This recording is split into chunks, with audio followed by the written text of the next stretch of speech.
Warning: the following video contains many flubs, stammers, and stuttering. This is due to lack of sleep, dehydration, and no coffee whatsoever. Discretion is advised. Come on, don't act like you're so perfect.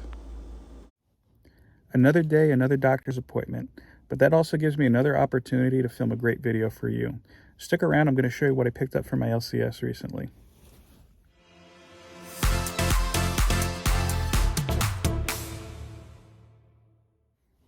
Hello to all my friends out there in YouTube land. It is your good buddy Philtastic Phil here. I'd like to welcome you back to my channel. If you've seen any of my videos in the past couple of weeks, you'll note that my wife recently gave birth. Yes, we welcomed our son into the world. He's my surprise co-host, and he is sleeping. I'm very lucky. He's a very good sleeper, which is why I can talk and not be too afraid to wake him up or anything like that. But my wife has a couple doctor's appointments, so as a result, I've got a little bit of downtime, and I figured let me make the most out of it and shoot a couple quick videos. So today I'm going to show you what I picked up at my LCS the last time I was there. As I had mentioned in my prior video, I had not been in my LCS for really, it was I think a little over 2 months, to be honest with you. And that was just, look, we were so busy preparing with the baby. And also, my wife kind of tripped me up a couple times. She called my LCS and purchased my books for me, anything I had in my reserve box at that time. Now, I have asked my LCS, please don't allow her to do that, but I understand I put them in a difficult position when I do that. So I had actually called my LCS. I think it was actually 2 days after she called, only because if some time goes by, I don't want to leave the owners of my LCS on the hook for my books while they sit there. I want to give them money, basically. So from time to time, I'll call them up and I'll say, hey, here's my debit card. And I wouldn't do that with any LCS. I've been going to these guys for almost 20 years. Fat Moose Comics in Whippany, New Jersey, the oldest store in New Jersey. I've shopped there under all of the owners at this point. And the current owner, Sean and Justin, are great guys. And I don't want to do anything that would put them in jeopardy. That's why I always make a point to call and say, okay, let me make a payment here. Just next time I'm in, then I'll just pick up whatever I have. So let me show you what I've got here. Again, this is over the course of about 2 months. I do not spend this every single week in comics.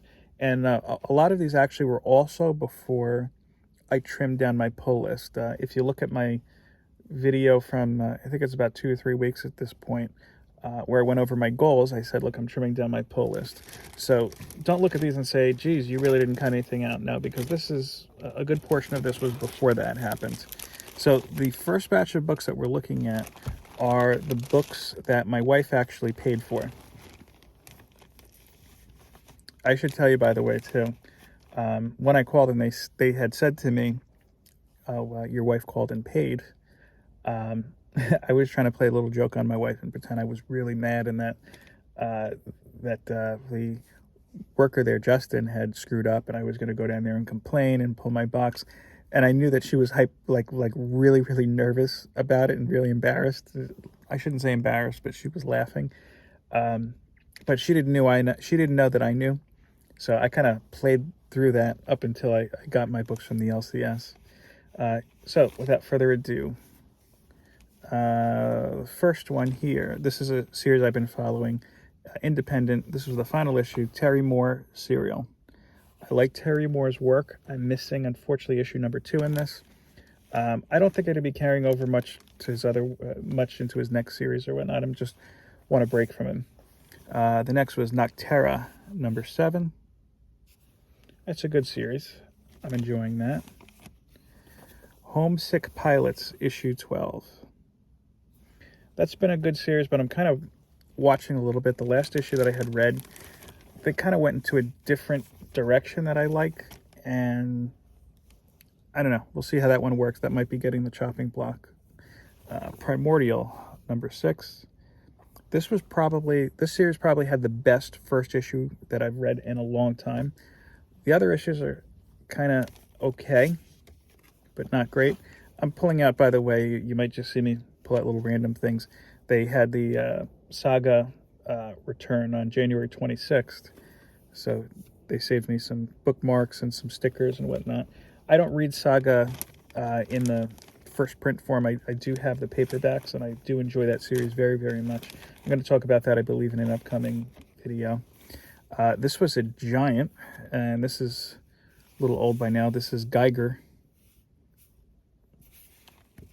I could take a week just to read that at this point.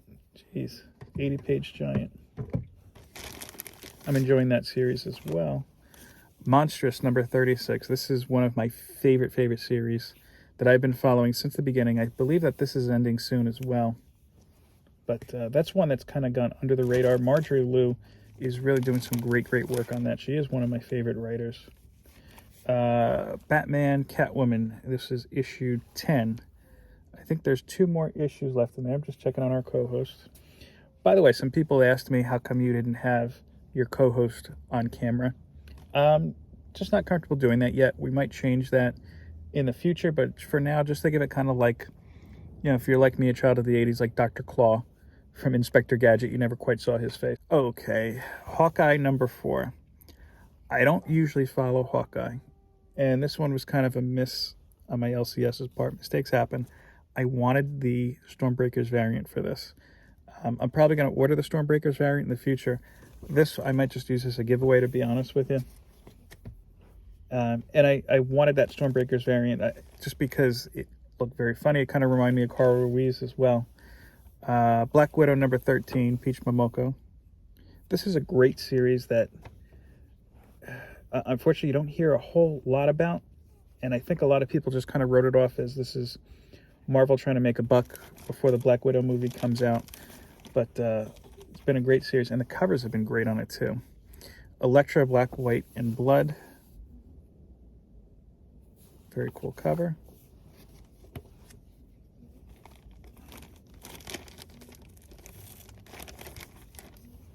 Okay, I did a little bit of... oh,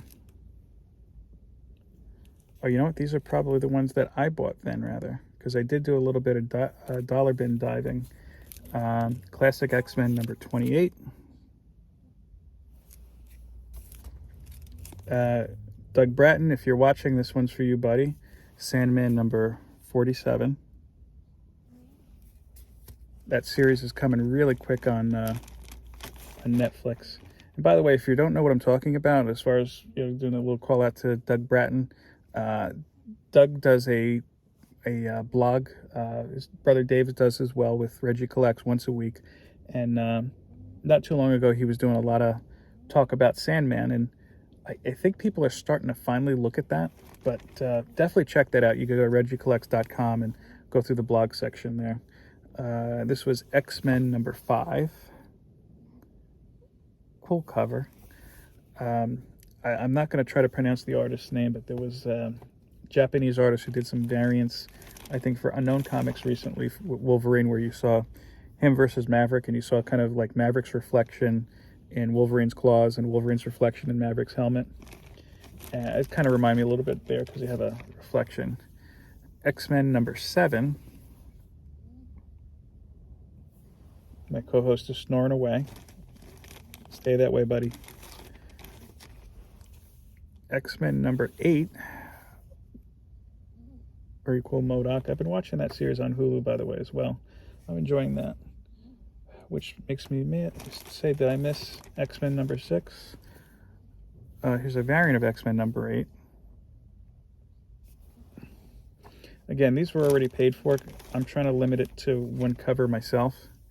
Sabretooth number 1. Yeah, looks like I'm missing X-Men number 6. So I'll have to message my LCS once I'm done with this video. New Mutants number 24. I'm loving this series. Very cool cover as well. A Chutes and Ladders reference. I did ask specifically for the variant on this one, of course, after I said I'm trying to limit myself to one cover. Peach Momoko, and very cool. You got Danny Moonstar there. I like a lot of Peach Momoko's work, but I find that it's hit and miss. I really like the X Deaths of Wolverine cover that she's doing that's coming out, I think, in about 2 weeks. But the price is a little too out of my league, or more than I want to spend, at least on a modern book. Inferno number 2. This was a variant I asked them to put aside for me the last time I was there. Okay. X Lives of Wolverine number 3. This is a variant cover. This is the one that they put aside for me. And this is one I grabbed that I liked. Just the X Lives, kind of like a Clint Eastwood design. I have to go through those because I know that I'm missing, I think, that first issue. Oh, it is issue number 3. This is the trading card cover. I'm not collecting the trading card covers. That one just kind of jumped out to me. Did I get another number 3? What the hell am I doing? Okay, I've changed my mind. I think these are actually the ones that I did pay for. I don't know, I'm flipping all around a lot. Oh, here we go. X Deaths of Wolverine number 2. And I know I'm behind. I've been staying spoiler free. X Lives of Wolverine number 2. And issue 1 I do not have. My LCS didn't receive the initial shipment, but I did read it virtually. And here we have Marauders Annual number 1. This one kind of surprised me that they're bringing in Brimstone Love. I remember him from X-Men 2099 back in the day. I don't know that I'll be continuing with this series with the new writer, Steve Orlando. I've read his stuff in the past. It's okay, in my opinion. Of course, if you like him, I think it's interesting that they've incorporated Daken and Psylocke. They kind of didn't have a place for those characters, I guess, because Psylocke was on Hellions. That book has ended, and Daken was on X Factor, and that book was ended. But I'm willing to at least give this one a read, and maybe I'll be reading the series digitally. Okay, so now for the other half of my LCS haul. Every time I go to my LCS, I bring with me, I thought this was really cool, and I use this all the time. This is a box from Reggie Collects. So rather than using a plastic bag, I put it in here. It's got a nice, I've shown this off before, but it's just so cool. It's got a nice magnetic lid here. And he did sign it, which always gives me pause before I use it. But especially, this is handy in New Jersey. I believe they are banning plastic bags effective March 2nd. It's either they're banning it or some places charge for it, but I don't know. It's all very convoluted and whatnot. So I kind of get in the habit of bringing this, and maybe I'll designate like one of those recyclable bags, rather, vinyl bags, I should say, to use going forward. We'll see how it works out. But this is the other half of the haul. And then I have one item to show you as well. Okay, so I'll continue with the Marvel side of my haul. Go from there. Okay, this was X-Men number 6. Captain Krakoa, which was... I've been very good, I have to say, about staying spoiler-free when it comes to comics, movies, TV shows. I knew who that was as soon as I saw it. That was like the worst kind of mystery. This is really cool. This is Inferno number 4, the Jeff Deacle cover. As soon as I saw this one solicited, I reached out to the LCS. I was like, this is the one that I want. I don't get all of Deacle's work, but this one, to be honest with you, I think it's the best Mystique cover that I've ever seen. And it's nice. You know, if maybe if he's doing a sign, I'll get that one signed. It looks like that would present nicely. Okay, yeah, this is the stuff that my wife paid for. So the stuff I showed you before is the stuff I bought. Okay. Homesick Pilots number 11. I spoke about that series a little bit before. So if I don't like that by the end of number 12, that one's gone from my pulls. Noctera, the Blacktop Bill special. I'm enjoying this series, as I've said before, and I believe that was just optioned. Primordial number 5. So this is kind of a step back from the books I showed you, a month back, rather, I should say. Yeah, with Primordial, I like Lemire's writing. I've been a fan of it for a while. I like Sorrentino's artwork. I followed their last series, Gideon's Falls. I was blanking on the name, excuse me. Lack of sleep will do that to you. Gideon Falls, I went from beginning to end with it, and I loved their Old Man Wolverine run. The biggest problem I run into with them, especially with Gideon's Falls, Sorrentino's art is so great and so immersive, but you can literally read an issue in 3 minutes. I mean, it works, it's effective, and you can go back and kind of restudy it, but that's the only gripe I have. Undiscovered Country number 18. I'm liking that title, kind of very apropos for the time. I know I spoke about this before, the Black Widow number 13. This is the regular cover. This is a great series, but I have to say the covers for this have been really good as well. I followed Black Widow's last 2 series as well with Phil Noto, and I'm blanking on the writer rather, but great work. I highly recommend that if you happen to find them in the dollar bins or you read them digitally. She-Hulk number 1. She-Hulk's another character I've been following for a while. I have almost the complete Dan Slott run, and I have all the runs after that. Sensational, I only have a couple issues of, and it's kind of becoming scarce at the moment. Maybe I'll dive back into that after the series has gone away. Fantastic Four number 38, again with She-Hulk. And it's actually, I could be wrong, let me just see, I believe that's the same cover artist as well. Yes, Adam Hughes. Oh no, I'm sorry. Adam Hughes was the She-Hulk variant, and Terry Dodson is the cover artist on Fantastic Four 38. But kind of similar in my opinion.